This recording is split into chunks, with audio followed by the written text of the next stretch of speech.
الله وبركاته.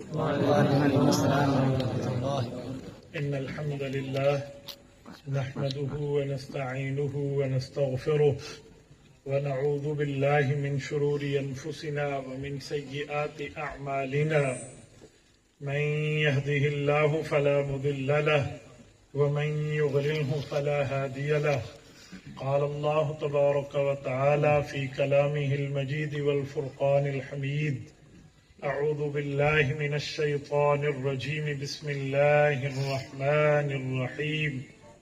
ويطعمون الطعام على حبه مسكينا ويتيما وأسيرا.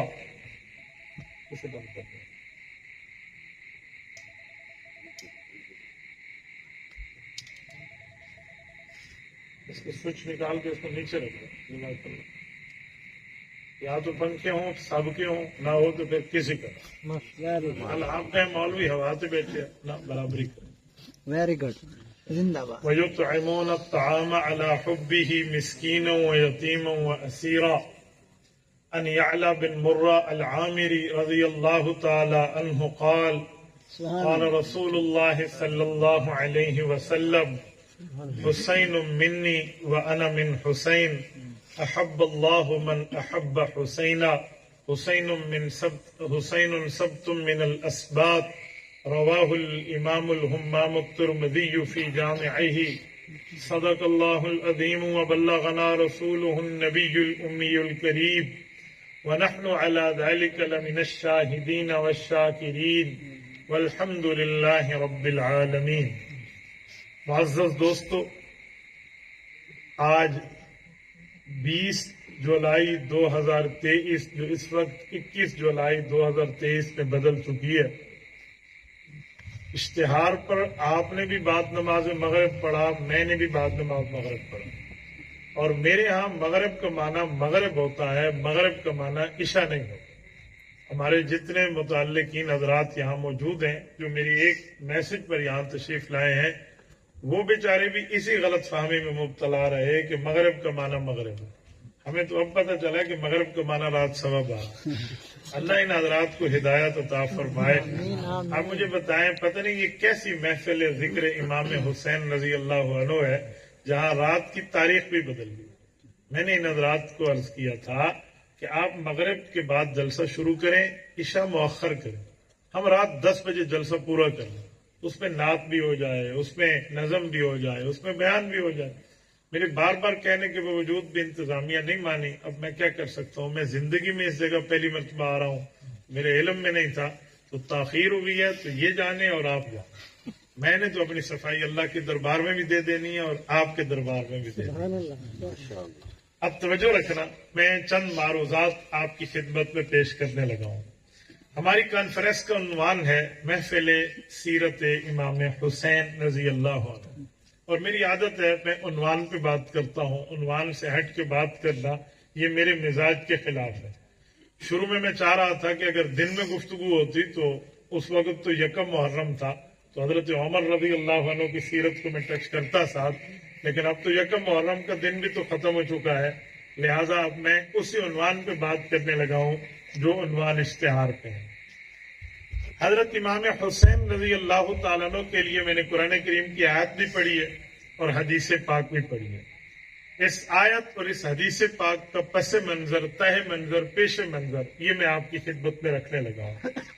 حضرت امام ابن حاتم الرازی رحمہ اللہ نے تفسیر ابن ابی حاتم میں، حضرت امام ابو جعفر رحمہ اللہ نے تفسیر الطبری میں، اور امام خازن نے بھی اس واقعے کو اپنی سند کے ساتھ لکھا ہے.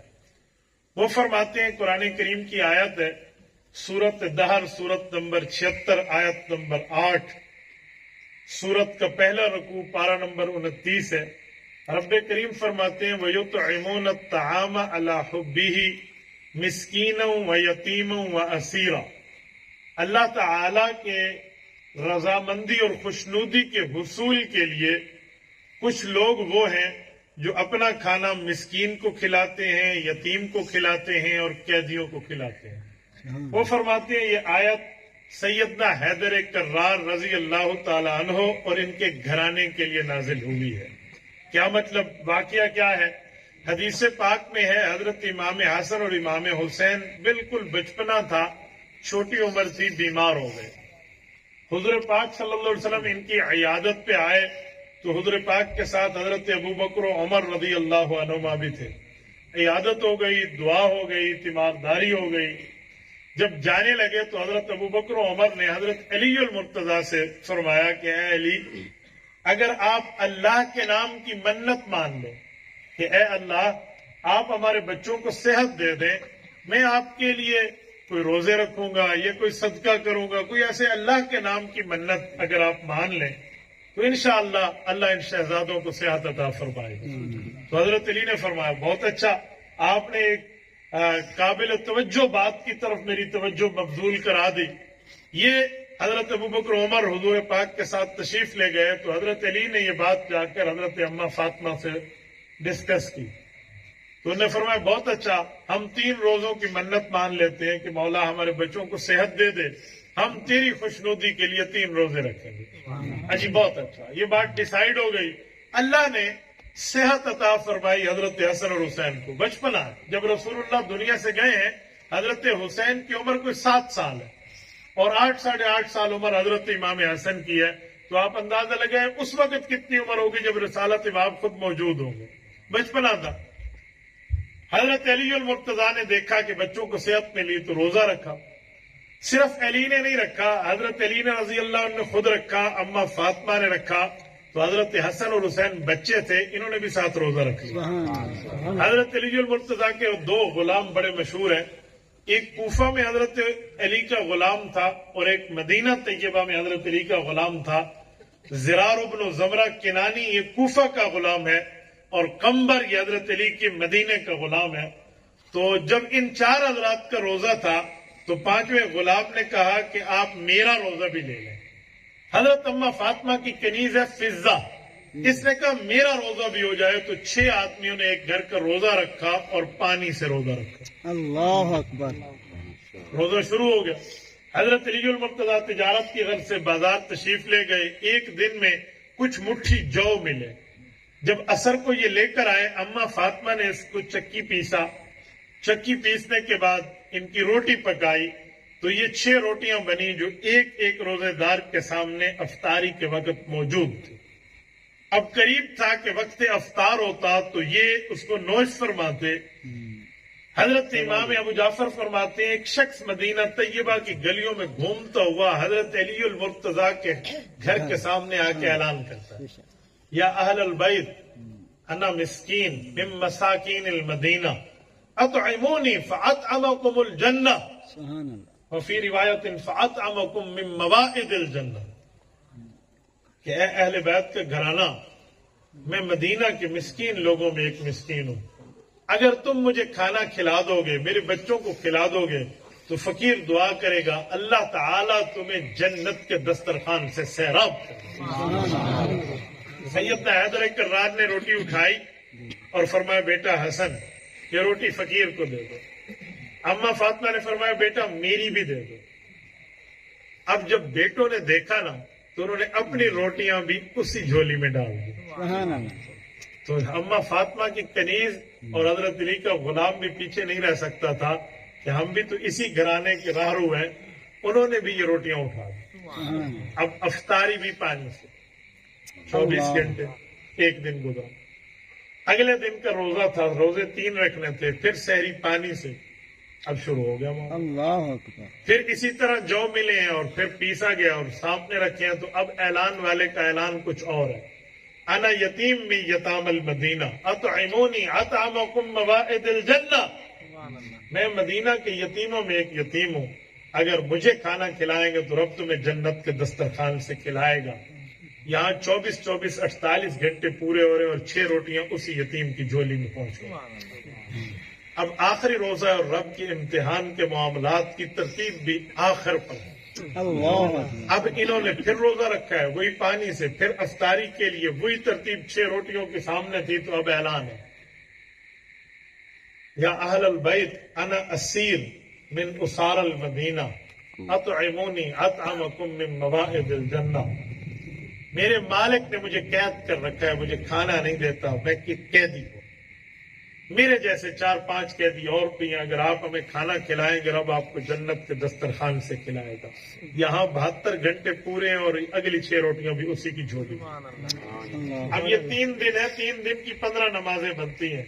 حضرت علی المرتضیٰ حضور پاک کی ابتدا میں نماز بھی پڑھ رہے ہیں.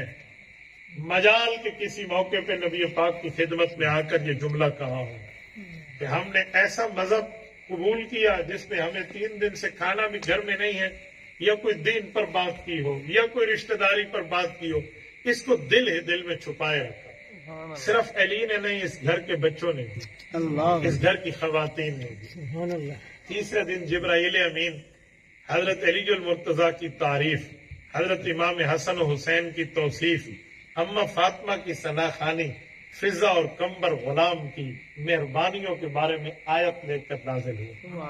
وہ آیت یہی جو میں نے سورت نمبر 76 سورت دہر آیت نمبر 8 پڑھی ہے. وَيُطْعِمُونَ الطَّعَامَ عَلَىٰ حُبِّهِ مِسْكِينًا وَيَتِيمًا وَأَسِيرًا. اے نبی پاک, یہ وہ لوگ ہیں جو اللہ کی رضامندی کے لیے, کسی کے دکھلاوے کے لیے نہیں, اللہ کی رضامندی کے لیے مسکین کو بھی کھلاتے ہیں, یتیم کو بھی کھلاتے ہیں, قیدیوں کو بھی. میرے دوستو, یہاں یطعمون جمع کا صیغہ ہے, اسے کہتے ہیں پلورل ورڈ, جمع ہے, سنگولر نہیں ہے. تو یطعمون میں جہاں باقی ہیں وہاں حضرت حسین بھی شامل. قرآن کریم کا یہ یطعمون اس وقت کی 72 گھنٹے کی بھوک کے بعد جب یہ بات پھیلی تو پھر صحابہ کی طرف سے گھروں کا اکرام بھی آیا. وہ باتیں اپنی جگہ, لیکن قیامت تک قرآن کریم میں اہل بیت کی اس ایثار اور قربانی کے ڈنکے بجتے رہے. سیدنا حسین ابن علی رضی اللہ عنہ کے لیے آیات تلاش کریں تو کئی آیات ملتی ہیں اس طرح ان ٹچ ہو کر جن میں ان کا شان نزول موجود ہے. اس کے علاوہ آیات تطہیر بھی ہے اور بھی ہے. شاید آیات لمبی ہو جائے تو میں آیت کی کسی حصے پر بات کر کے حدیث پاک کی طرف آنے لگا. سیدنا حسین کا مقام احادیث پاک میں کئی جگہ ہمیں ملتا ہے, کئی معاملے ملتے ہیں. مثلا جو میں نے حدیث پاک خطبے میں پڑھی ہے, جامع ترمذی جلد نمبر 2 باب المناقب کی صحیح روایت ہے. حضرت یعلا بن مرہ العامری, عامر قبیلے کے, بنو عامر قبیلے کے چشم و چراغ ہیں, پیغمبر کے صحابی ہیں. یعلا بن مرہ رضی اللہ عنہ ارشاد فرماتے ہیں کہ نبی پاک علیہ السلام نے فرمایا حسین منی و انا من حسین, کہ حسین مجھ سے ہے, میں حسین سے ہوں. احب اللہ من احب حسینہ, اے میرے اللہ, حضور نے فرمایا اے میرے اللہ, اس بندے سے تو محبت کر جس کے دل میں میرے حسین کا پیار ہے. سبحان اللہ. حسین سبتم من الاسباط, اور میری نسل کی بڑھوتری میں حضرت حسین رضی اللہ عنہ کا کردار ہے. کیا مطلب؟ دنیا میں جس کا خاندان چلا, دنیا میں جس کی نسلیں چلیں, دنیا میں جس کی قوم چلی, دنیا میں جس کا قبیلہ چلا, دنیا میں جس کے خاندان کی بڑھوتری چلی, تو اس کے بیٹے سے چلی ہے, اس کے بیٹوں سے اس کی اولاد بڑھی ہے. یہ میرے پاک پیغمبر صلی اللہ علیہ وسلم کو رب نے 3 بیٹے اور 4 بیٹیاں دی ہیں. یہ 3 اور 4 مل کے 7 تعداد بنتی ہے, جو پیغمبر کے لخت جگر, پیغمبر کے نور نظر, پیغمبر اسلام کا خون, جن کی رگوں میں خون محمدی دوڑتا ہے. یہ 4 بہنیں اور 3 بھائی ہیں. لیکن اللہ کا کرنا, رب کریم نے بیٹوں کو بچپن میں اٹھا لیا, ابھی وہ رجال کی عمر کو نہیں پہنچے تھے. اور بیٹیوں میں اللہ تعالیٰ نے اولادیں تو سب کو دی, لیکن اماں فاطمہ الزہرا چوتھی اور چہیتی بیٹی رضی اللہ عنہا وہ ہیں, ان سے نسل پیغمبر کو رب نے قیامت تک جاری رکھا. تو حضرت فاطمہ کی اولاد میں امام حسن ہے, امام حسین ہے. انہی کی نسل پوری دنیا میں سادات فاطمیہ کے نام سے ہوگی. تو میرے نبی کی خصوصیت ہے کہ میرے نبی کی نسل اس کی بیٹی سے چلی. تو حسین سبتم من الاسباط, فرمایا میرے اولادوں میں حضرت حسین اولاد ہیں. آپ یوں نہیں کہہ سکتے کہ بچی کی اولاد ہیں, جی نہیں, سادات کا رشتہ ایک عورت سے چلا ہے. یہ خصوصیت ہے تو میرے پاک پیغمبر کی. اسی لیے تو فتاوی میں مفتیان کرام لکھتے ہیں کہ اگر کسی کی والدہ سیدہ ہو تو وہ اولاد بھی خود کو سید کہلوا سکتی ہے, اگر کہ ان کا والد سید نہ ہو. کیوں؟ سادات کی نسل بھی تو ایک خاتون سے چلی ہے. یہ مقام اور مرتبہ ان سادات کا ہے جن کے امام اور سردار حضرت حسین اور حضرت حسن ہے۔ آج میں ملتان میں ہوں، ملتان امیر شریعت سید عطا اللہ شاہ بخاری رحمہ اللہ کے نام سے دنیا میں جانا اور پہچانا جاتا ہے۔ باقی بھی دنیا میں سادات ہوں گے، لیکن امیر شریعت کی قبر پہ رب کروڑوں ارب و رحمت نازل فرمائے کہ عطا اللہ شاہ بخاری وہ ہے جو نجیب الطرفین ہے۔ نجیب الطرفین کا معنی اس کے والد امام حسن کی اولاد سے ہیں اور والدہ امام حسین کی اولاد۔ میں نے کہا جس شہر میں ہو اگر ہم اسے سلام عقیدت پیش نہ کریں تو اور کس کو کریں؟ میرے والد محترم شیخ الحدیث مولانا محمود الحسن قریشی رحمہ اللہ، اللہ ان کی قبر پہ کروڑوں ارب و رحمت نازل فرمائے، حضرت سید عطا اللہ شاہ بخاری رحمہ اللہ کے ساتھی اور بڑے قابل اعتماد لوگوں میں تھے۔ صوبہ سرحد کی ذمہ داری مجلس احرار اسلام کی والد صاحب کے سر پہ تھی، تو میں نے بچپن سے حضرت بخاری کے قصے اپنے والد محترم سے سنے ہیں۔ یقین مانیے آپ تو خوش قسمت ہو، آپ تو جا سکتے ہو حضرت کی قبر پہ جا کر آپ کبھی فاتحہ پڑھیں۔ میں تو کبھی کبھی آتا ہوں، لیکن جب اس قبر پہ ٹھہرتا ہوں، اس سید زادہ کی قبر پہ اگر ایصال ثواب کر لیں تو یقین مانے سر کے بالوں سے لے کر پاؤں کی ناخن تک ایک ایمانی لہر دو گا۔ میرے دوستوں پھر بعضوں کو اللہ تعالیٰ ان کی اولاد بھی بتاتا ہے، تو پھر حضرت امام حسن کو امام حسین کو سبتم من الاسباط کہا گیا کہ ان سے نسل محمدی چلی ہے۔ اور یقین مانیے رسول اللہ کی بیٹیاں تو کئی ہیں، لیکن اما فاطمہ الزہرا رضی اللہ عنہا نے اللہ تعالیٰ سے وہ مقام حاصل کیا ہے کہ حضور پاک علیہ السلام کی اس بیٹی کا نام فاطمہ ہے، لقب بطول اور زہرا ہے۔ بطول تبتل سے نکلا ہے، اس کا مطلب ہوتا ہے دنیا سے جدا ہو کر ایک طرف اللہ کے لیے ایک سو ہو جانا، لیکن زہرا پھول کو کہتے ہیں۔ تو حضرت فاطمہ کو زہرا کیوں کہا گیا؟ نبی کی ہر بیٹی نبی کا پھول ہے، لیکن اسے زہرا اسی لیے کہا گیا کہ پھول وہ ہے جس سے خوشبو بکھرتی ہے، اما فاطمہ وہ ہے جس سے نسل محمد بکھری ہے۔ اللہ تعالیٰ نے حضرت حسین اور حسن کو اس کا ذریعہ بنایا۔ بلکہ اگر آپ اٹھائیے سنن ابی داود، اس سنن ابی داود میں آپ کتاب الفتن اٹھائیے، اس میں علامات ظہور مہدی اٹھائیے تو سیدنا علی ابن ابی طالب رضی اللہ عنہ حضرت حیدر کرار کی حدیث پاک موجود ہے کہ رب کریم جس کو آخر میں مہدی بنا کر بھیجیں گے اور وہ دنیا میں نظام عدل قائم کریں گے تو وہ بھی حضرت حسن رضی اللہ تعالیٰ عنہ کی اولاد سے۔ میں نے اس کی شروعات میں کئی وجہ تلاش کی کہ دیکھیں امام حسن کی اولاد میں اللہ امام مہدی کو بھیجیں گے اور وہ دنیا میں آ کر نظام عدل قائم کر دیں گے۔ حدیث پاک میں اس حد تک عدل ہوگا کہ مسلمان کا بچہ سانپ اور بچھو جیسے زہریلے جانور سے بھی کھیلے گا تو ان کو ڈنگ نہیں مارے گا، کیونکہ یہ منظر دنیا عدل و انصاف پہ پہلے اپنی آنکھ سے دیکھ چکی ہے۔ جب عمر بن عبدالعزیز رحمہ اللہ کا دور تھا تو شیر اور بکری ایک گھاٹ سے پانی پیتے تھے۔ ایک دن جنگل میں بیٹھے ہوئے کسی چرواہے کے ریوڑ میں سے شیر نے بکری کو اٹھایا اور اسے کھانے کے لیے کندھے پہ رکھ کے بھاگ پڑا تو وہیں بیٹھے ہوئے سر پہ ہاتھ رکھ کے کہنے لگا، اللہ ہمارے امیر المؤمنین عمر بن عبدالعزیز امی پہ رحمت نازل کر، اللہ اس کی مغفرت کر، اللہ اس کے قبر کے ماحول کو ٹھیک فرما دے۔ ساتھیوں نے پوچھا، اور یہاں تو تیرے تک کوئی خبر نہیں پہنچی، تجھے کس نے بتایا؟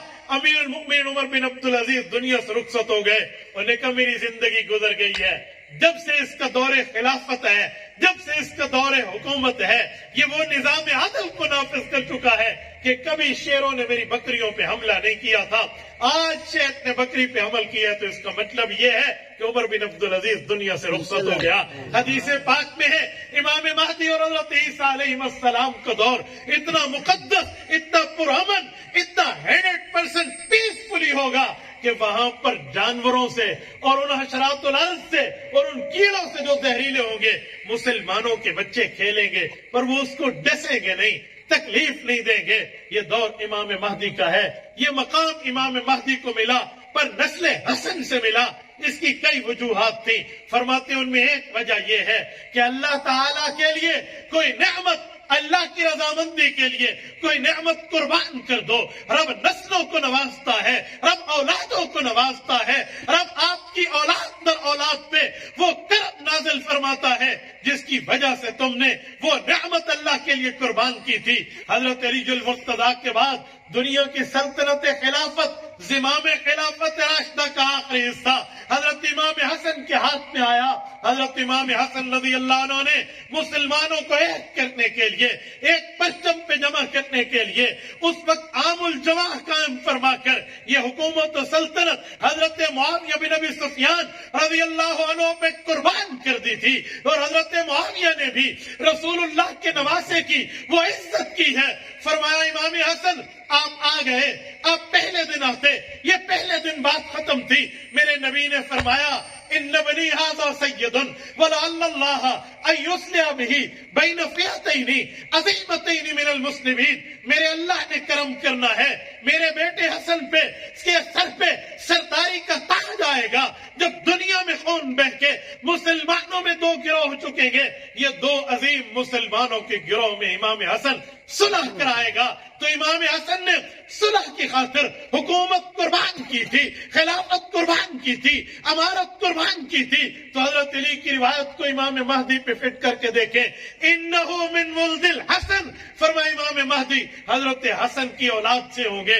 یعنی وہ نعمت مسلمانوں کے اجتماع کے لیے قربان کی تھی. رب نے نسلوں کے اوپر اس انعام کو سبحان اللہ. میرے دوستو, حسین سبتم من الاسباط, اس خاندان کو محمدی صلی اللہ علیہ وسلم نسل کو اور آپ نے زندہ رکھنا ہے تو اس شہزادوں کے ذریعے. میرے دوستو, میں حضرت امام حسن رضی کی بات کی تو ایک جملہ کہہ کے پھر امام حسین کی بات آگے چلاتا ہوں. شاید کسی کے دماغ میں کوئی خیال آئے حضرت معاویہ کے بارے میں, شاید کسی کے غلیظ دماغ میں کوئی اس طرح کی بات اٹھے. ابھی بھی اسٹیٹ سیکرٹری صاحب کو اس طرح اشارہ کر رہے تھے تو کہہ دیں حضرت معاویہ یوں یوں یوں. تو 1 2 3 کر کے میں آپ کو جملہ سمجھانے لگا ہوں. کسی بندے کے بد دماغ میں کبھی اعتراض آئے تو ایک جواب دو کہ یہ جو روایتیں تو الٹی پلٹی کر کے حضرت معاویہ پر فٹ کر رہا ہے, یہ تجھے پتا چلا ہے؟ امام حسن کو پتا نہیں تھا؟ اللہ. امام حسین کو پتا نہیں تھا؟ وہ تو کوفہ سے چلے ہیں, عراق کراس کیا ہے, عراق کراس کر کے درمیانی ایریاز کو کراس کرتے ہوئے شام پہنچے ہیں, شام کا کیپٹل دمشق پہنچے ہیں, دمشق میں قصر عمارت پہ جا کے حضرت معاویہ کے ہاتھ میں ہاتھ دے کر صلح بھی کی ہے, بیعت بھی کی ہے. میں حضرت معاویہ کے بارے میں بد دماغوں کو بغاوت نعوذ باللہ نظر آتی ہے. تمہارے دماغوں میں حضرت امام حسن کے اس امام جس کی بیعت امام حسن نے کی اس پر اعتراضات نظر آتے ہیں. حضرت حسن تو اس گھر کا فرد ہے جس میں حضرت علی المرتضیٰ ہے, یہ صلح کر رہا ہے. اب تو اگر حسینی اور حسنی طریقے پر ہے تو بھی صلح قائم رکھے. ایک مرتبہ ایک شخص نے میرے استاد مکرم استاد عظیم مجاہد رحمہ اللہ سے پوچھا کہ حضرت علی اور حضرت معاویہ میں جنگ ہوئی تو مجھے بتائیں تو آپ حضرت علی کو دشمن مانتے ہیں یا معاویہ کو دشمن مانتے ہیں؟ اس نے سمجھا یہ کوئی نہ کوئی جملہ کہیں گے تو میں پھنسا لوں. انہوں نے فرمایا بعض اوقات جنگ ہوتی ہے جب کسی نتیجے پہ آئے تو بات فائنل ہو جاتی ہے. قرآن کریم میں ہے حضرت موسیٰ علیہ السلام نے اپنے بھائی نبی حضرت ہارون علیہ السلام کی داڑھی پکڑی اور غصہ کیا تو چھوٹے بھائی نے حضرت موسیٰ علیہ السلام سے یہ بات کہی کہ یبن ام لا تأخذ بلحیتی ولا براسی, میری بات تو سن لیں, میں نے ایسا کچھ نہیں کیا جیسے آپ سمجھ رہے. اس لڑائی کے بعد بھائیوں میں صلح ہوئی ہے. بتا تو حضرت موسیٰ علیہ السلام کو دشمن کہے گا یا حضرت ہارون علیہ السلام؟ اب منہ میں کچھ نہ رہا تو استاد مکرم نے اس جواب کے بعد ایک جواب اور دیا. کہا یہ اصول کافی ہے؟ کہا جی ہاں. کہا تیرے مذہب کی معتبر کتاب ہے؟ کہا جی ہاں. کہا اس میں لکھا ہے جو 12 امام ہیں ان کا کہنا ماننا فرض ہے اور اگر نہیں مانے تو کفر کی موت مر جائیں گے. 12 ائمہ میں حضرت علی, امام حسن, امام حسین, امام زین العابدین, امام محمد باقر, امام جعفر صادق, امام موسیٰ کاظم, امام علی رضا, امام تقی, امام نقی, امام حسن عسکری, محمد مہدی, 10 اور 2 12. ان 12 ائمہ میں جس کسی نے بات نہ مانی وہ کفر کی موت مر جائے گا. تیرے مذہب کی معتبر کتاب بتاتی ہے. انہوں نے کہا جی ہاں. کہا امام حسن کون سے نمبر کے امام ہیں؟ کہا جی دوسرے نمبر کے. کہا امام حسن کے بعد تیسرے نمبر کے امام کون ہے؟ کہا حضرت حسین ہے. کہا یہ دونوں گئے ہیں. تیرے مذہب کی کتاب کشف الغمہ فی معرفت الائمہ جلد نمبر 2 بتاتی ہے یہ دونوں بھائی گئے ہیں, اپنے دوست کو لے کر گئے ہیں. دوست کا نام قیس بن سعد بن عبادہ ہے. یہ تینوں کٹھے گئے ہیں. حضرت معاویہ کی بیعت کی ہے, حکومت ان کے حوالے کی ہے, صلح ان سے رکھی ہے. تیرا مذہب بتاتا ہے ائمہ میں کسی امام کی بات نہ مانی کفر کی موت مر جائیں گے. اب تجھے بھی دوسرے امام حضرت حسن, تیسرے امام حضرت حسین رضی اللہ تعالی عنہ کی بات مان کے حضرت معاویہ سے صلح رکھنی پڑے گی, ورنہ تیرے مذہب کے مطابق کفر کی موت مر جاؤ. اللہ بات تو پوری کریں, ادھوری بات نہیں کرتے. میرے دوستو, ہم محبت اہل بیت کے بھی قائل ہیں, عقیدت صحابہ کے بھی قائل ہیں. ایک جملہ سمجھانے کے لیے کہا تھا, آئیے میں حضرت امام حسین پہ آنے لگا ہوں. میں ایک بات سوچتا ہوں, کبھی کبھی میرا عقل دنگ رہ جاتا ہے. حسینیت کو بیان ہوتے ایک عرصہ گزر گیا ہے, لیکن کیا بات ہے, حضرت حسین کا یا بچپن بیان ہوتا ہے یا شہادت بیان ہوتی ہے. حضرت حسین کے بچپنے کو سنایا جاتا ہے, شہادت سنائی جاتی ہے. حضرت حسین کی شہادت کے وقت عمر 58 سال. اللہ 58 سال. مجھے بتائیں درمیانی عمر کے واقعات کہاں ہیں؟ درمیانی عمر کے تعلقات کہاں ہیں؟ درمیانی عمر کے معاملات کہاں ہیں؟ درمیانی عمر کے بود و باش, روز اور دن اور رات, لیل و نہار, یہ کہاں ہے؟ ان شب و روز کو بھی تو بیان کیا جائے, لیکن نہیں کیا جاتا. وجہ, اس کی وجہ یہ ہے حضرت حسین کی جوانی میں حضرت عمر کا دور ہے. حضرت حسین کی کڑیل جوانی میں حضرت عثمان جو حضرت حسین کے خالو ہیں ان کا دور ہے. اگر بتایا جائے گا تو محبتیں نظر آ جائیں گی, اگر بتایا جائے گا پیار نظر آ جائے گا, اگر بتایا جائے گا وہاں عقیدتیں نظر آ جائیں گی. اور جب یہ نظر آ جائے تو جس میں دل میں منافقت ہے اس کی منافقت رہ کیسے سکتی ہے؟ وہ تو چھرا چھوٹی چیز ہے, کہاڑا باغ ویسی بابا, کچھ بچے گا بھی نہیں. تو لہٰذا مٹی پاؤ نہ بتاؤ نہ بابا. اہل سنت میں غیرت بھی ہے, علم بھی ہے. اہل سنت غیرت اور علم کے اتحاد کا نام ہے. ہم پوری بات کریں گے. حضرت حسین کی عمر 7 سال ہے, حضرت حسن کی عمر 8 ساڑھے 8 سال ہے. رسالت میں آپ دنیا سے گئے ہیں. دور خلافت ابو بکر کا ہے, بچپن آ رہا ہے 2.5 سال. اب جب یہ بچے 10 کو کراس کر کے جوان ہو رہے ہیں تو امیر المؤمنین عمر فاروق کا دور ہے. حضرت عمر کے دور میں حضرت حسین کی شادی بھی تو ہوئی ہے. تو ظالموں, بیوی کا نام بتاتے ہو, اولاد کا نام بتاتے ہو, یہ نہیں بتاتے یہ رشتہ کس نے پسند کیا تھا, یہ نہیں بتاتے اس رشتے کا نکاح خان کون تھا, یہ نہیں بتاتے اس رشتے کا انتخاب کس نے کیا تھا. کیا حضرت حسین کا صرف بچپن ہے؟ کیا حضرت حسین کی صرف شہادت ہے؟ درمیان میں شادی نہیں ہے؟ ایران فتح ہوتا ہے, یزدجر کی بیٹیاں گرفتار ہو کے آتی ہیں تو وہ اسلام کا اعلان کرتی ہیں کہ اب تو باندیاں نہیں ہیں, اب تو ان کو آزادی ملے گی. اسلام قبول کر لیا ہے. کتنی بیٹیاں ہیں؟ 3 بیٹیاں یزدجر کی آئی ہیں, تینوں بہنیں ہیں. اچھا, حضرت عمر کا دور ہے کہ شہزادیاں شہزادوں کے لیے. یزدجر کی بیٹی شہر بانو, اللہ اکبر. یار شہر بانو امام زین العابدین کی اماں, نسل سادات جن سے قائم ہے. کربلا میں باقی شہید ہوئے تھے نا, غازی کربلا تو امام زین العابدین ہے نا, ان کی اماں حضرت شہر بانو. نکاح حضرت حسین سے حضرت عمر نے کیا. یہاں رشتہ حضرت علی المرتضیٰ قبول فرما رہے.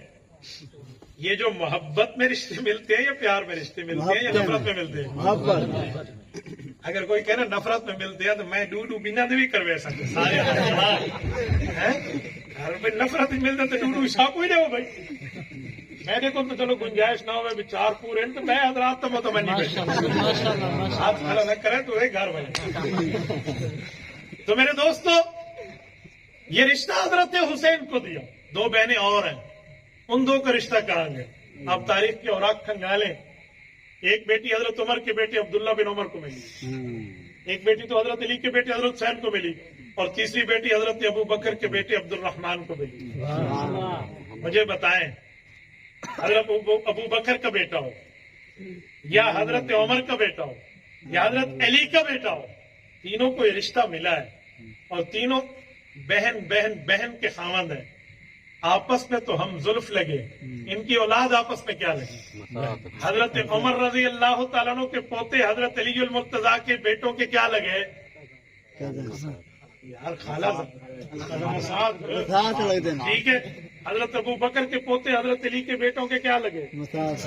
یار کچھ تو بتاؤ خدا کے بندے، میں حیران ہو جاتا ہوں، یہ محبتیں کوئی نہیں بتاتا یار، یہ تعلق کوئی نہیں بتاتا۔ اچھا آگے چلے، حضرت حسین کی شادیاں بھی ہوئی ہیں، محبتیں بھی ہیں، پیار بھی ہے، تعلق بھی ہے۔ حضرت عثمان کا دور آتا ہے، حضرت عثمان کے دور میں تو اب یہ نوجوان اس حد تک پہنچے ہوئے ہیں کہ اب یہ جنگوں میں بھی شرکت کر سکتے ہیں۔ طبرستان ایران کا ایریا ہے، یہ فتح ہوتا ہے، ایک لشکر جرار اس کی فتح کے لیے جا رہا ہے۔ حضرت عثمان غنی کا دور خلافت ہے، حضرت امام حسن اور امام حسین نے اپنا نام اس لشکر میں شامل کروایا اور مجاہد فی سبیل اللہ بن کے دور خلافت عثمانیہ میں طبرستان میں فتح کے جھنڈے گاڑے۔ سبحان اللہ۔ اگر یہ خلافت غاصبہ تھی، خلافت کاذبہ تھی، یہ خلافت کوئی اور چیز تھی، غصب کی ہوئی تھی، تو غصب شدہ خلافت کے ماتحت جہاد نہیں ہوتا، فساد ہوتا ہے، فساد میں شرکت کرنے والا فسادی ہوتا ہے۔ لیکن میں تو ان کو مجاہد مانتا ہوں، جہاد مانتا ہوں۔ پتہ چلا خلافت غاصبہ نہیں تھی، یہ تیرے دماغ کا خمار۔ یہاں شرکت ہو رہی ہے قبرستان کی فتح میں، دونوں طرف کی کتابیں متفق ہیں کہ امام حسن کی بھی شرکت ہے، امام حسین کی بھی شرکت ہے، یہ محبت ہے۔ چلو آگے چلتے ہیں، حضرت علی کا دور تو چلو گزر گیا، اس معاملات میں پھر صلح ہوئی، اس کے بعد معاویہ کا دور آ گیا۔ حضرت معاویہ کے دور میں کوئی جہاد ہوا، کیا امام حسن اور حسین اس میں شامل ہوئے؟ اے اللہ کے بندے آؤ، میں صرف تمہیں بتاتا نہیں ہوں، اپنی آنکھوں سے دیکھا ہوا واقعہ سناتا بھی ہوں۔ سبحان اللہ۔ اب آپ کو ترکی لے جائے، ترکی کا دارالخلافہ تو انقرہ ہے، لیکن پرانا شہر استنبول ہے، پرانا نام اس کا قسطنطینیہ ہے، قسطنطنیہ بھی کہتے ہیں اس کو اردو میں۔ اس شہر میں دو حصے ہیں، اسے کہتے ہیں گیٹ آف یورپ، ایک ایشین سائڈ ہے اور ایک یورپین سائڈ ہے۔ یہ وہ شہر ہے جو دو بر اعظموں کو ملاتا ہے۔ میں نے ایک بار نہیں 2 بار یہاں جا کے حضرت ابو ایوب انصاری رضی اللہ عنہ کی قبر کی زیارت کی۔ یہ میزبان رسول ہیں، ان کی قبر موجود ہے۔ ایشین سائڈ میں نہیں ہے، یورپین سائڈ ہے۔ بر اعظم ایشیا کراس کرے، اوپر پل ہے، باسفورس کے سمندر کو کراس کرے، حضرت ابو ایوب انصاری رضی اللہ تعالیٰ عنہ کا گھر ہے، قبر مبارک۔ یہ صحابی حضرت معاویہ کے دور میں آئے ہیں، بعد شہادت بعد وفات ان کی قبر مبارک ہے، ان کے جنازے میں امام حسن اور حسین کی شرکت ہے۔ تو اس کا مطلب ہے جب حضرت معاویہ کے دور میں قسطنطنیہ کی فتح ہوئی، قسطنطنیہ پہ حملہ ہوا تھا اور اس جہاد کے لیے لشکر آیا تھا، تو حضرت معاویہ کے محتاط امام حسن اور حسین بھی آئے۔ یہ محبت نہیں ہے، یہ تعلق نہیں ہے۔ آج دنیا میں حضرت معاویہ پر بک بک کرنے والوں، تمہاری زبانیں بک بک کرتے رکتی نہیں ہے۔ امام حسن اور حسین ان کے لشکر کے محتاط چل کے جہاد فی سبیل اللہ ادا کر رہے ہیں۔ اور ظالموں، حضرت حسن اور حسین کا نام لے کے ان کے ائمہ پہ تبرہ کرنے والوں، کل قیامت میں حسنین کو کیا منہ دکھاؤ گے؟ عجیب معاملہ ہمیں پڑھایا جاتا ہے، جی فلاں یہ اور فلاں فلاں کو چھوڑ، امام حسن اور حسین تو اس معاملات کے آئی وٹنس ہیں، عینی شاہد ہیں، جن کی بات کو لے کر تم حضرت معاویہ پر اعتراض کرتے ہیں۔ لیکن پتہ نہیں، بعض اوقات جو کہتے ہیں نا اندھے کو اندھیرے میں بڑی دور کی سوچی، وہاں یہ حال ہوا کرتا ہے۔ اوٹ پٹانگ کی باتیں اٹھا کے صحابہ اور اہل بیت میں نفرتیں پیدا کرنے والوں، میں تو ایک ہی شعر میں تمہاری پورے ان معاملات کا تجزیہ یوں کروں گا۔ وہ کہتے ہیں نا کہ کہیں کی اینٹ کہیں کا روڑا، بھان متی نے کنبا جوڑا۔ اس طرح کی باتیں لے کر بیٹھے ہیں۔ ایک بندے نے بڑی عجیب بات کی، اس نے کہا کھڑک سنگھ کے کھڑکنے سے کھڑکتی ہیں کھڑکیاں، کھڑکیوں کے کھڑکنے سے کھڑکتا ہے کھڑک سنگھ۔ اس طرح کے اعتراضات اٹھا کے کوئی ادھر کسی غیر مسلم کے، ادھر کسی بے ایمان کے، ادھر جس کے دل میں صحابہ کا بغض پل رہا، وہاں صحابہ کا نفرت پنپ رہی، ان کی باتیں اٹھا کے اعتراض کس پر؟ حضرت معاویہ پر. اے خدا کے بندے، معاویہ نام کا مطلب تمہیں آتا تو یہ جملہ کبھی نہ کہتے. معاویہ تو اس ستارے کو کہتے ہیں وہ نجم اللائم، وہ چمکتا ستارہ جو تہجد کے وقت آسمان پہ طلوع ہوا کرتا. اور اس ستارے کو دیکھ کر کیا ہوتا ہے آپ اور چھوڑیں، نوجوان شاید نہ جانے، سفید ریش بزرگ جانتے ہیں. یہ گھروں میں ہماری مائیں بہنیں جو اس وقت نانی اور دادی کی عمر کی ہیں وہ بھی جانتی ہیں، نوجوان نہیں جانے گا. آپ یہاں سے اٹھیں، گھر تشریف لے جائیں، اپنی نانی اماں، اپنی دادی اماں، یا آپ کی عمر آپ کی والدہ کی زیادہ ہے یا والد کی، ان سے جا کر پوچھیں کہ امی جو کتا بھونکتا ہے اس کے بھونک کو 24 گھنٹے بھونکنے پہ بھونک کہتے ہیں، لیکن جو تہجد میں بھونکتا ہے اس کا اسٹائل چینج ہو جاتا ہے تو اس کا نام کیا ہے؟ آپ کی مائیں، آپ کی بڑی عمر کی خواتین یا بڑے والدین بتائیں گے کہ اسے کہتے ہیں اروڑی ڈیوا، اروڑیاں لے دیں. تو اس وقت اس کی بھونکنا کیوں نہیں کہتے، اروڑی کیوں کہتے ہیں؟ وہ کہتے ہیں بیٹا ہم نے تو یہی سنا ہے اوپر کوئی خاص ستارہ دمدار ہے وہ طلوع ہوتا ہے تو کتا اسے دیکھ کے بھونک چینج کر لیتا ہے. میں نے کہا اماں مسئلہ سمجھ آ گیا، یہ لسان العرب میں لکھا ہوا تھا کہ نجم لائم معاویہ ستارہ ہے اور وہ تہجد کے وقت چمکتا ہے، اسے دیکھ کے بھی کتے کی بھونک چینج ہو جاتی ہے، کوئی پرابلم نہیں ہے. کوئی پیغمبر کے صحابی کو دیکھ کے بک بک کرتا ہے تو ایسا تھا کو پرانا سنانا. ہم تو جو بہت پرانے سے جانتے ہیں، ہمیں نہ ہی کسی معلومات کی ضرورت نہیں ہے. میرے دوستو، صحابہ اور اہل بیت میں محبتیں ہیں، پیار ہے، تعلق ہے، تو ان کا دور خلافت، ان کی دور حکومت، ان کا دور امارت ایسا گزرا ہے جس میں ان شہداد گان نے ان خلفائے راشدین کے ساتھ بعد میں خلافت عادلہ میں حضرت معاویہ کے ساتھ کندھے سے کندھا ملا کے ساتھ دیا. اور ایک جملہ میں مزید سمجھانے کے لیے کر دوں، جب حضرت امام حسن اور حسین نے حضرت علی کے کہنے پہ پہرا دیا تھا، وہ کون سا در تھا، وہ کون سا گھر تھا، وہ کون سا دروازہ تھا، وہ کون سے لوگ تھے؟ حضرت جزاک اللہ حضرت عثمان غنی رضی اللہ تعالی عنہ کے گھر کا محاصرہ ہوا ہے. سارے صحابہ کرام مکہ مکرمہ حج پہ گئے ہوئے ہیں. حضرت عثمان غنی نے باقی ماندہ صحابہ کو حکم دیا، جی میرے لیے تم نے دشمنوں سے لڑنا نہیں ہے. امیر المومنین نہیں لڑنا، کہا جی نہیں لڑنا، میری ذات کی خاطر مدینہ حضور کے شہر میں خون بہے مجھے مناسب نہیں لگتا، مجھے نہیں قبول. حضرت علی، حضرت زبیر، اتنے بڑے بڑے حضرات موجود تھے، لیکن حضرت عثمان غنی کے حکم نے ان کو پابند کر دیا. حضرت عثمان غنی نے نہیں چلنے دیا، کہا جی نہیں ان سے لڑو گے، یہ جو کرتے ہیں میں ان کے ساتھ نبٹ لوں گا. آپ نے تلوار نہیں نکالی، حکم دے رہا ہوں بحیثیت امیر المؤمنین خلافت عثمان نہیں کرنا. اور ادھر سے حضرت عثمان کا صبر ہے. کیوں؟ حضرت علی المرتضیٰ نے جب پوچھا تھا تو فرمایا تھا آپ نے نہیں لڑنا، میں حکم دے رہا ہوں خبردار کہ کوئی لڑا، میں حضور پاک کے شہر کو اپنی ذات کے لیے خون آلودہ نہیں کرنا چاہتا. کیوں؟ ان کا مطالبہ ہے کہ عثمان خلافت چھوڑو. یہ چند شر پسند آ کر مجھے خلافت چھوڑنے کی بات کریں گے تو مجھے میرے حبیب صلی اللہ علیہ وسلم نے جاتے جاتے مجھ سے ایک وعدہ کیا تھا. فرمایا یا عثمان لعل اللہ یکمسک قمیصا فإن ارادک المنافقون ان تخلع فلا تخلع لهم. امام ابن عساکر نے اپنی سند کے ساتھ اس حدیث پاک کو لکھا ہے کہ حضور پاک نے فرمایا عثمان ایک وقت آئے گا رب آپ کو خلافت کی قمیض عزت دے گا، اور اگر کچھ منافق آ کر کہیں کہ آپ اس قمیض کو اتار دیں اسے نہ اتارنا یہاں تک کہ میرے پاس آئے گا. میں نے نبوت کی دیدار میں، نبوت کی ملاقات میں، نبوت کے حکم پہ جان دے دینی ہے، لہٰذا میں نے یہ کام آپ کو نہیں کرنا. اس کے باوجود صحابہ کرام کے تو ہاتھ بند گئے، پر حضرت عثمان کے گھر کی پہرہ داری کے لیے حضرت علی نے امام حسن اور امام حسین کو بھیجا. یہ شہزادے تلوار لے کر پہرہ داری کے لیے ٹھہر گئے. حضرت عثمان نے سب کو اللہ کا واسطہ دے کر نکال دیا کہ آپ جائیے اپنے گھر، چھوڑ دیں میرا اللہ ہی حافظ ہے. لیکن حضرت حسن نہیں گئے. کیوں؟ یہ بالکل کونے میں قرآن پاک پڑھنے بیٹھ گئے گھر میں. انہیں کیوں نہیں نکالا؟ اس کی وجہ کئی وجہ ہیں. ایک تو عزت اور احترام اپنی جگہ اہل بیت کا، لیکن حضرت عثمان کا گھر حضرت حسن کا کیا لگتا تھا؟ خالہ کا گھر. کیا لگتا تھا؟ ماسی کا گھر. حضرت عثمان کی دونوں بیویاں حضرت حسن کی خالہ ہیں، ام فاطمہ کی بہنیں ہیں. خالہ کا گھر تو اپنا گھر ہوتا ہے. آج بھی اردو میں مثالیں دیتے ہو کہتے تو ایویں تھا خوشی میں خالہ جی کا گھر کہتے نہیں کہتے تو خالہ کا گھر تو محبت ملتی ہے.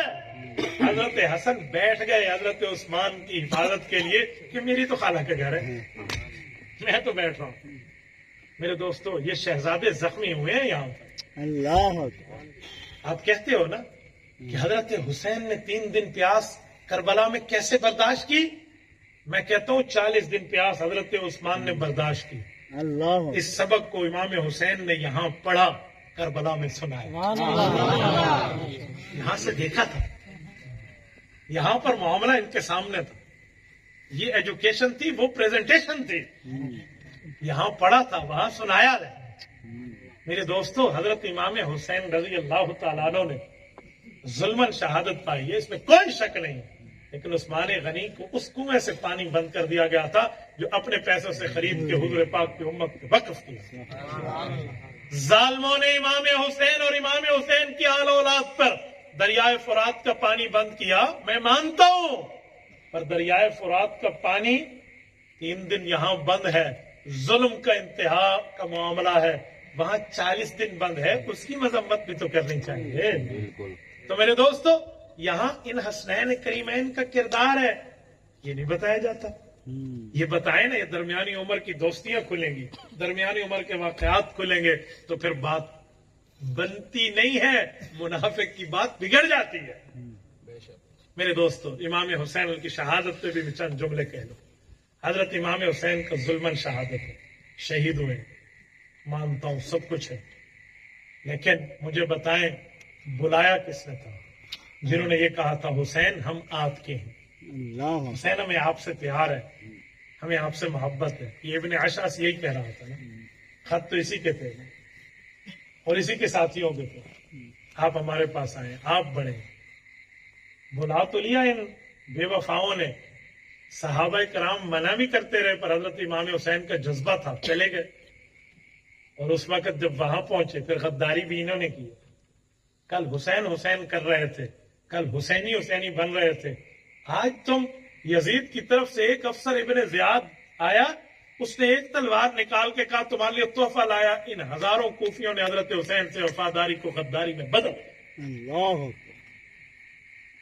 میں اس بات پہ اور کیا کہوں کہ تم نے نواس رسول کو بلایا ہے, اور ابھی رسول اللہ کی ہجرت کو 60 سال ہی پورے ہوئے ہیں, اور وہ آل اولاد سمیت آیا ہے. تم نے اس سے وفاداری کو غداری میں بدل دیا ہے. ظالموں, کچھ تو اپنے نبی کی وفاداری کو پاس رکھ لیتے. بہت بوڑھے صحابی تھے, انتہائی بوڑھے, ہاتھ میں لرزہ تھا, حضرت زید بن ارقم رضی اللہ عنہ. ٹھیک ہے, جب حضرت حسین کا سر مبارک ابن زیاد جیسے بےمان گورنر کے دربار میں آیا تو اس نے ہونٹ پہ چھڑی ماری. انہوں نے فرمایا ارفع قضیبک یا ظالم ولقد رأیت رسول اللہ صلی اللہ علیہ وسلم یلازمہ. اللہ کوئی ظالم اپنی چھڑی کو ان مبارک ہونٹوں سے دور کر, میں نے کئی بار ان آنکھوں سے حضور پاک علیہ السلام کا یاد سنتے دیکھا. دوستو ظلم کی ایک کڑی تو چھوڑے, ایک بہت بڑا کردار ہے, لیکن اس میں شامل وہی ہے جو حسین حسین کر کے بلانے والے تھے. پھر اس کے بعد حضرت زینب رضی اللہ عنہا نے بد دعا دی, میرے بھائی کا خون کرنے والوں قیامت تک تمہارا خون بہتا رہے, تم ذلیل نہ ہو. میرا قرآن کے قاری کو شہید کرنے والے تم قیامت تک قرآن کے علوم اور قرات اور حفظ سے محروم رہو. میں مانتا ہوں نبی پاک کی اس نواسی کی بد دعا کو رب نے 100% قبول کیا. میرے دوستو سیدنا حسین ابن علی رضی اللہ تعالیٰ عنہ کی شہادت انتہائی مظلومانہ ہے. میں یہاں شہادت کی چند باب شروع کروں نا, میرے سمیت آپ میں یہاں کوئی نہیں ہوگا جس کے ضبط کے بندھن ٹوٹ نہ جائے. لیکن میں ایک جملہ کہتا ہوں کہ اہل بیت نے اس شہادت کے بعد صبر کر کے دکھایا ہے یا نہیں دکھایا؟ امام زین العابدین جو کربلا کے آئی وٹنس عینی شاہد ہے, غازی کربلا ہے, ان کی زندگی گزری ہے اس کے بعد, اور انہوں نے صبر کر کے دکھایا ہے. تو باوجود ہے کہ دل رو رہا ہے, آنکھیں آنسو برسا رہی ہیں, لیکن ہم پھر بھی طریقہ اہل بیت پر, ان اللہ مع الصابرین, ہم پھر بھی طریقہ اہل بیت پر. میرے دوستو، اگر اہل سنت والجماعت کے مذہب میں اپنی بات کر رہا ہوں، اس طرح کا رونا اور ماتم جائز ہوتا تو دنیا دیکھتی کہ رونا کہتے کسے. اللہ لیکن میں مذہب اہل بیت پہ ہوں، میں ترتیب اہل بیت پہ ہوں، میں ترکیب اہل بیت پہ ہوں. جو ترتیب امام زین العابدین نے پوری زندگی میں ہمیں سکھائی، ہم اسی طرح اس صبر پہ قائم ہیں. الذین اذا اصابتهم مصیبہ قالوا انا للہ وانا الیہ راجعون. اب کہتے ہیں اولئک الذین اولئک علیہم صلوات من ربہم ورحمہ واولئک هم المہتدون. کہ جو انا للہ پڑھ کے صبر کر جائیں اس تکلیف پر، اللہ کی طرف سے آسمان سے ان کے اوپر رحمتیں برستی ہیں اور یہی لوگ ہدایت پر ہیں. میں اپنے مذہب میں اہل بیت کی ترتیب پہ پابند ہوں تو میں اتنی ہی بات کروں گا جتنی بات کرنے کی اجازت مجھے مذہب دے رہا ہے. ورنہ اگر یہ ترتیبیں ہم میں جائز ہوتی تو دنیا دیکھتی کہ کہنا ہوتا کیا ہے اور کرنا ہوتا ہے. میرے ساتھیوں، امام حسین رضی اللہ عنہ کی سیرت کے حوالے سے یہ چند معروضات میں نے آپ کی خدمت میں پیش کی ہیں. اللہ تعالیٰ آپ کو اور ہمیں اسوہ حسینی پہ عمل کرنے کی توفیق عطا فرمائے. ہماری طرف سے حضرت حسین رضی اللہ تعالیٰ کو جزائے خیر عطا فرمائے. جزاکم اللہ تعالی. اقول قولی ھذا واستغفر اللہ وآخر دعوانا ان الحمد للہ رب العالمین. یہ سوال ہے کہ 360 ایپ کے بارے میں شکوک کا اظہار کیا تھا، کوئی دلیل؟ 360 ایپ پر مجھے اعتماد نہیں. میں نے اس کو جتنی دفعہ چیک کیا ہے میں اس سے مطمئن نہیں. آپ کی مرضی، آپ مطمئن ہو جائیں. جتنی اس فیلڈ کی مہارت میں رکھتا ہوں اس کے بعد میں کہتا ہوں میں اس سے مطمئن نہیں. جزاکم اللہ تعالی. الحمد للہ رب العالمین والعاقبۃ للمتقین والصلاة والسلام علی سید الرسل وخاتم النبیین. ربنا ظلمنا انفسنا وان لم تغفر لنا وترحمنا لنكونن من الخاسرین. ربنا آتنا فی الدنیا حسنة وفی الآخرة حسنة وقنا عذاب النار وادخلنا الجنة مع الابرار. یا عزیز یا غفار یا ارحم الراحمین. الہی آت نفسی تقواها وزکیها وانت خیر من زکاها انت ولیها ومولاها. اے میرے مولا، ہمارے اس پروگرام کو قبول فرما. اتنی رات دیر تک یہ حضرات بیٹھے رہے، اے اللہ اس تکلیف کے بدلے میں ان پر آخرت کی تکالیفوں کو ختم فرما، قبر کی تکالیف کو ختم فرما. یا اللہ بیماروں کو صحت عطا فرما، گھروں میں اسپتالوں میں جہاں کہیں انہیں صحت عطا فرما. جو دنیا سے رخصت ہے ان کی قبور کو جنت کا باغ بنا. اے میرے مولا، حضور پاک علیہ السلام نے جو خیریں مانگی ہمیں عطا فرما، جن شرور سے پناہ مانگی مولا پناہ عطا فرما. صلی اللہ تعالی علی خیر خلقہ محمد وعلی آلہ واصحابہ اجمعین برحمتک یا ارحم الراحمین.